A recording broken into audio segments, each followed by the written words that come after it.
રાજા રાવત અને સિંહે સતી દાડંગેનો પાલવનો શેરો ઝાલ્યો અને સતી દાડંગે આજ સતી નારી રાવત રણસિંહને વારંવાર વેદવે છે. હે બાપુ, મારા પાલવનો શેડો મૂકી દો બાપુ, હું તમારી દીકરી સમાન છું. આવું તમને ન શોભે બાપુ, તમે મારા પાલવનો શેડો મૂકી દો. રાવત રણસિંહ કોઈ રીતે સમજતા નથી.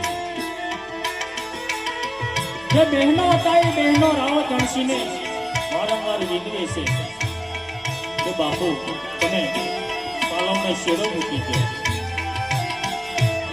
પણ રાવત રણસિંહ કોઈ રીતે સમજતા નથી કે ભાન ભૂલાશે. રાવત રણસિંહની બુદ્ધિ બગડી છે. ત્યારે સતી દાડંગે જે બહેનો હતા એ બહેનોને આજે શું કહેવા લાગ્યા છે?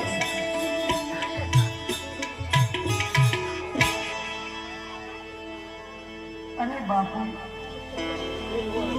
હજી તમને કહું છું બાપુ, મારા પાલવનો છેડો મેલી ગયો બાપુ. સાહેબ મહારાજમાં છેડો મૂકવાની વાત કરે મારે વેદનો રાજા કોણને તમે કે સાહેબ?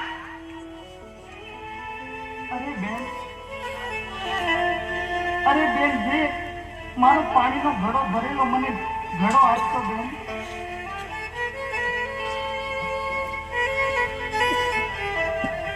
અરે બાપુ,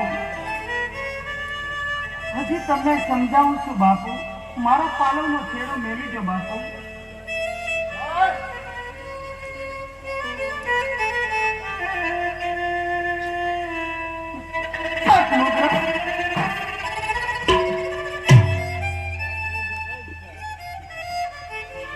સતી દાડંગે બેડામાંથી પાણી લઈ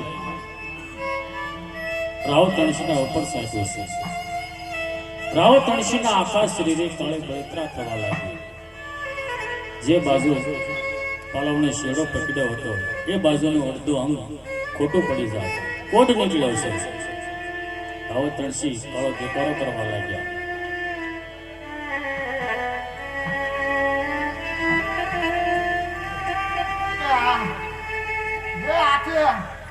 સતી દાડંગેનો ઘડો થયો કે આજ મારું ખાપ ખોટું પડી ગયું. અરે હા, હજી સતી દાડંગે કાંઈ બોલશે, કાંઈ શ્રાપ આપશે તો મારા રાજુ દરદ થઈ જશે.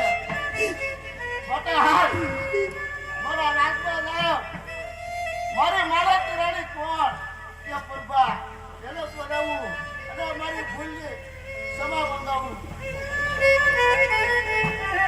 રાવત રણસિંહ કાળો દેકારો કરતા કરતા એમની રાણી પ્રભા પાસે ચાલી નીકળ્યા. આ બાજુ સતી દાડંગે માણેક ચોકમાં આસન વાળ્યું છે. એક પણ ડગલું આગળ ન વધ્યા અને માણેક ચોકમાં જે બહેનો હતા એ બહેનોને સતી દાડંગે શું કહેવા લાગ્યા?